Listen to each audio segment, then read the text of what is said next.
Hey guys, Michael Symon here. Hope everybody is well. Happy Hanukkah to all who are celebrating Hanukkah. So I am super lucky in my family because I have one of those family mixes that we get to celebrate all the holidays. We do Greek Easter because of my mom. We do the 7 fishes because of my Italian side, and I have a Jewish brother-in-law, so I get to celebrate Hanukkah too, which means delicious food for me throughout the season. Today we're going to show you how to make a pretty classic brisket. Braised brisket, I am using the point or the fatty end of the brisket. You could also use the flat or the lean end too. The choice is yours. We have a bunch of veggies here that we cut like an oblique cut, and I'll show you how to do that with the carrots. Celery root, parsnips, carrots, cabbage, and some onion, a little bit of garlic, some thyme, salt, pepper, paprika, red wine, and stock. Very easy. So first things first, we gotta get our brisket brown. Now, as you know, I'm a barbecue guy, so typically with the brisket, I smoke it, but it is delicious braised too. We're gonna season this with a good amount of kosher salt on all sides, cracked black pepper, and a little bit of sweet paprika. Give it a flip, just kind of soak up all the parts you missed there. And then again, kosher salt, cracked black pepper, and a little bit of paprika on both ends. So there you go. Seasoning is now done. We have our pan on a medium-high heat. Let me grab a kitchen towel. We got our pan on medium-high heat. I'm going to add a little olive oil to the pan. You know, there's different fats you could use in here. I like a basic, simple olive oil. I do most of my sauteing in. You could use canola oil, peanut oil, schmaltz.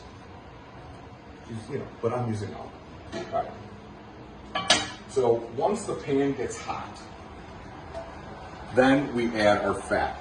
Once the fat gets hot, then we start searing our brisket. So about 35 to 45 seconds till the pan gets hot.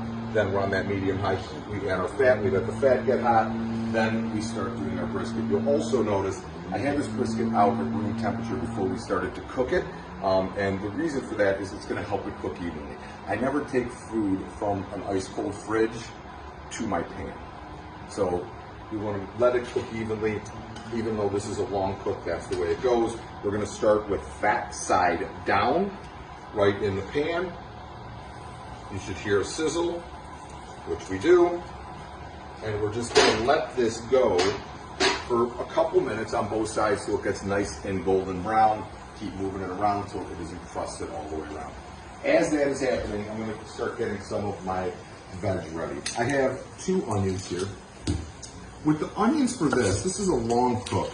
So what I'm going to do is I'm just going to cut these into 8s. I'm not going to do a fancy slice or dice. You know, a braised brisket is a humble dish. You don't have to get real cutesy with it. I like keeping my veg on the bigger side for this because it cooks a long time. So we're going to just peel our onions. I cut off the root side and the tip. And then we just take off the skin. Like so.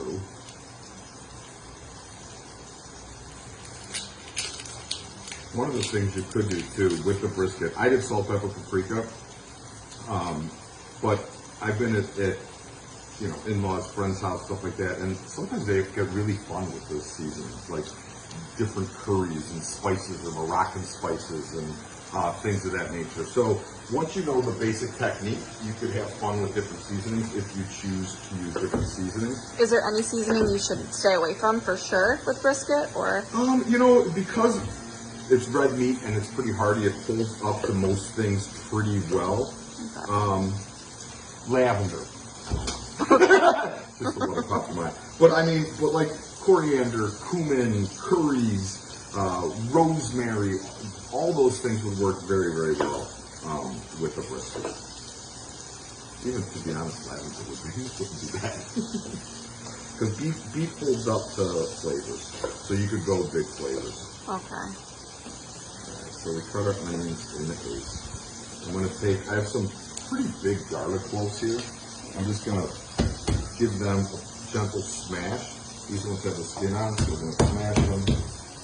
take off the skin. This is almost like they call it elephant garlic. It's just a bigger clove of garlic.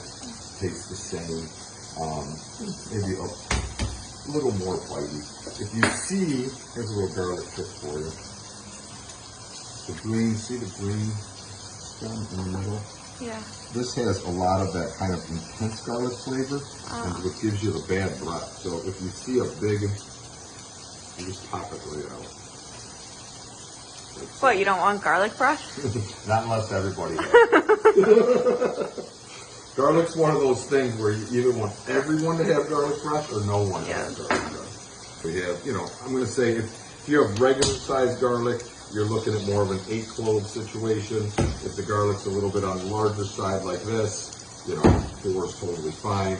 And or if you love garlic, add more. If you hate garlic, add less. That's the beautiful thing about cooking for yourself. All right, so there's our garlic. Now, for the oblique cut on the veg, we just have a peeled carrot here. All you're going to do for the oblique cut is you're going to hold the carrot, and on an angle, you're going to make your first cut.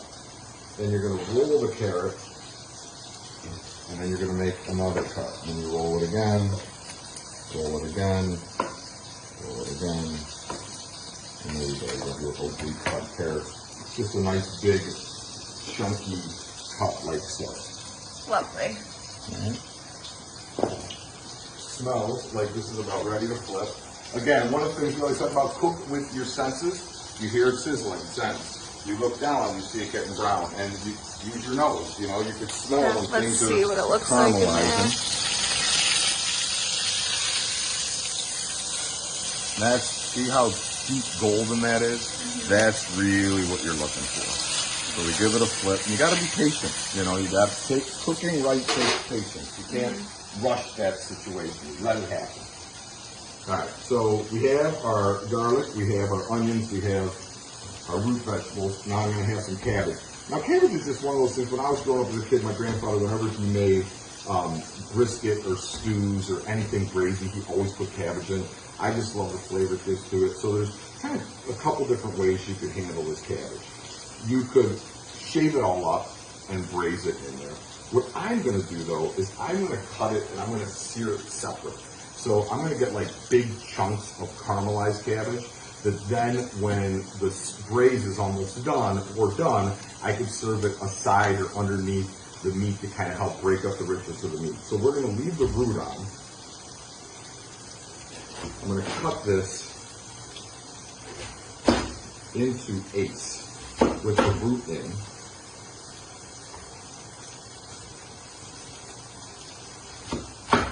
And then we're just going to season it very simply with some salt and pepper. And we're just going to caramelize all the sides with a little bit of extra virgin olive oil. And then it's good. I mean, we could finish it in the oven a little more if we want. If you want it to be a little bit more al dente, that'll be fine too. But cabbage is really delicious. Like Brussels sprouts, when it gets some of those little golden dark edges on it, it adds a lot of flavor to the situation. If you guys watch Symon's dinners, you might have seen that sometimes I do this like right on a grill or on a hot cast iron pan out there, just to really get that caramel. Sometimes you could throw it in a wood burning oven if you have that kind of route. So again, we put the heat on in our pan, we let the pan get hot. When the pan is hot, we're going to add our cabbage. All right. So, see Alexa, look, the other side now. Oh, nice yeah. and golden brown. And now we got to get the sides a little too, because we don't want to miss, you know, this thing has 5 sides, because it's the point.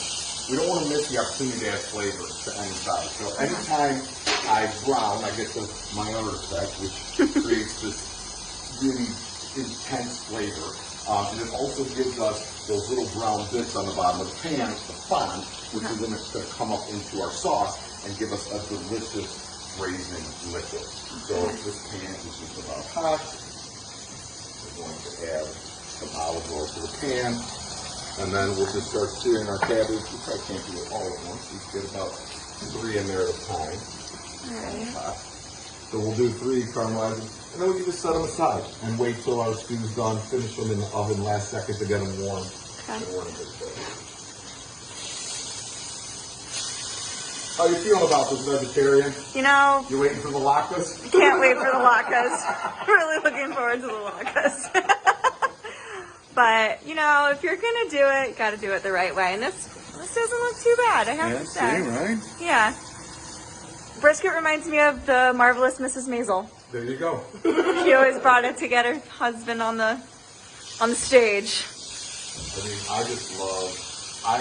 Brisket is one of those really great cuts of meat in the spear, especially the point of meat. It has a lot of intermuscular fat, which gives it a ton of flavor, and it's not super expensive. So you could feed it. You know, I could feed 6 to 8 people. Okay. With this brisket. That was going to be my question. What kind? Like, how many people would this serve? Yeah, this could be. You know, depends on your family. I'm going to say 4 to 8. Okay. Depending on who you're eating with. If it's, you know, my dad and me, and when my grandfather was alive, you know, this is a 4 situation. Okay. If it's other families, maybe it's an 8 situation. All right. But we were substantial eaters. Okay.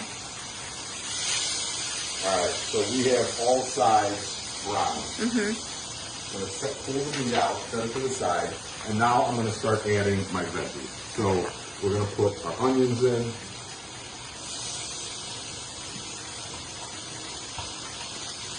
And we're going to turn this heat down just a touch, like a medium low.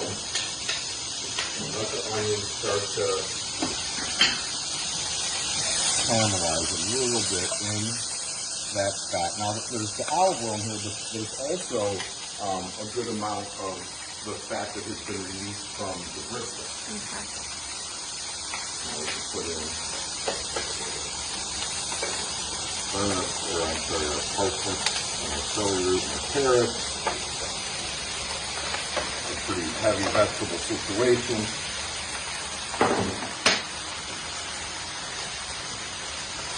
Especially cooked with all that beef fat. I love cabbage. You love cabbage? I do. Yeah, cabbage is so good.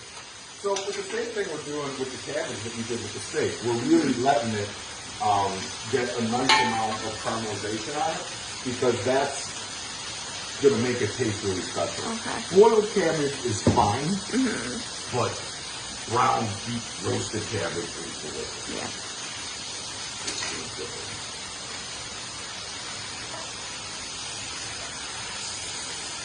Moving this around, I'm going to put a pinch of salt in with this.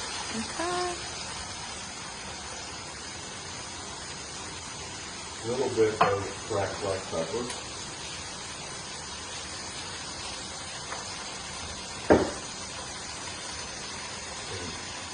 A couple bay leaves. And then I have some thyme just that I tied, so it's easy to take out. You could also put a longer string on the thyme so you can tie it to your pot. Okay. That works too.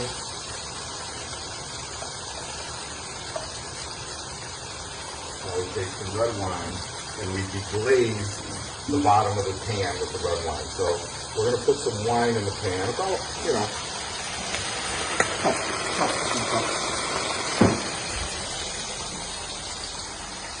and we start rubbing our wooden spoon on the bottom of the pan to pull up all those little brown bits that we formed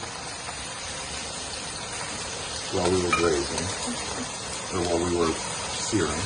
Now look at that. See the cabbage? Yeah, that looks gorgeous. Right, so now we're going to put our cabbage.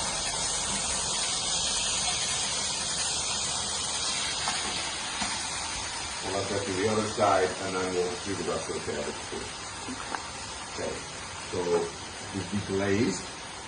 Now we add our stock. I'm using chicken stock. You can obviously use beef stock.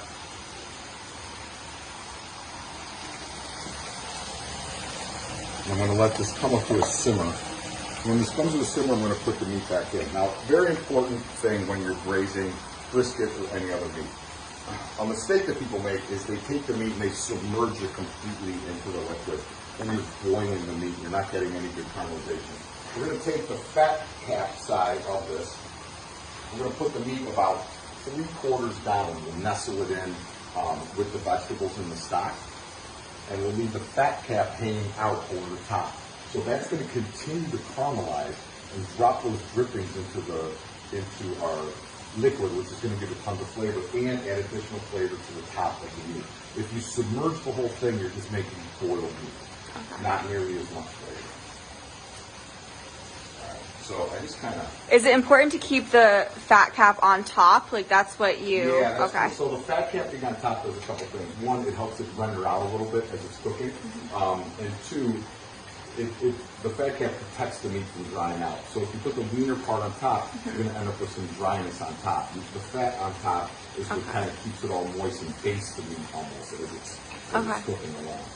So we take this guy and we just kind of move everything around a bit so it gets like 3/4 of the way tucked in. Some of it surrounded. I like using a lot of vegetables when I use brisket because I think the vegetables are as delicious as the meat itself, especially when they're cooked in all this good meat juice, which I know that doesn't excite you as much, but it does me. And then I'm going to put the lid on here to start. At the end, I'll take the lid off and let it finish so we get some good caramelization. But when you keep the lid on, it almost helps it self-bake. You set your oven at anywhere between 275 to 325 degrees. We're going to pop this in here in about 20-30 minutes. Every 20-30 minutes, I'll give it a baste. It's going to take about 2.5-3 hours till it's done. If you want to check it with the temperature, meat gets incredibly tender, almost like pull-apart tender, once it gets up like 205, 210. So you don't want to cook this thing for 17 days till it has nothing left. So if you're temping the meat, 205 to 210 is where you want to end up for very, very tender meat. So, but that's going to take 2.5 to 3 hours. We're going to let that go. I'm going to continue to work on my beautiful cabbage, and then I'll show you how this comes out in a bit. Hey, you guys, so the best of us, I went to clean up my station. I forgot to put the garlic in my brisket. So I'm just going to open it up. We're going to put the garlic in. I would have put the garlic in with the onions, but, you know, one too many old-fashioned. I'm going to put the garlic in. We're going to let it cook down. It's going to be fine. Don't tell anybody.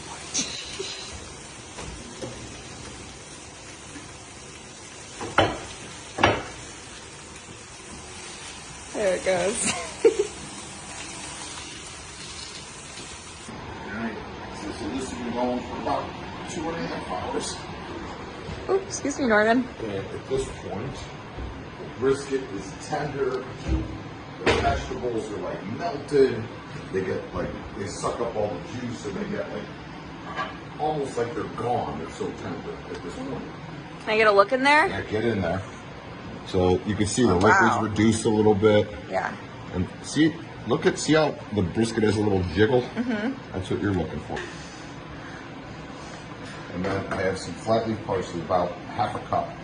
And I'm going to throw that in with the veg. So the veg is going to be the base with all that juice that the stew cooked in, or the brisket cooked in. Take a bunch of these vegetables, put them away. You could actually, too, you could just serve it in a pot if you don't want to tray it up. Put about half that time.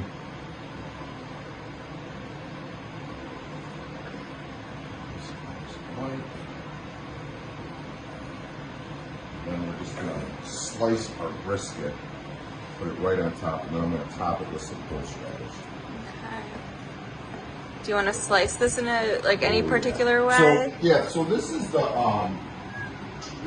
point of the brisket. Okay. So the point of the brisket, you want to go towards the point, so like against the grain, and we just go straight down, and you can see how juicy and tender it is, and all that fat that was in there just kind of melts into the brisket. And this is why I love the point so much, because it just has so much more intermuscular fat, which gives us an incredibly juicy, tender brisket.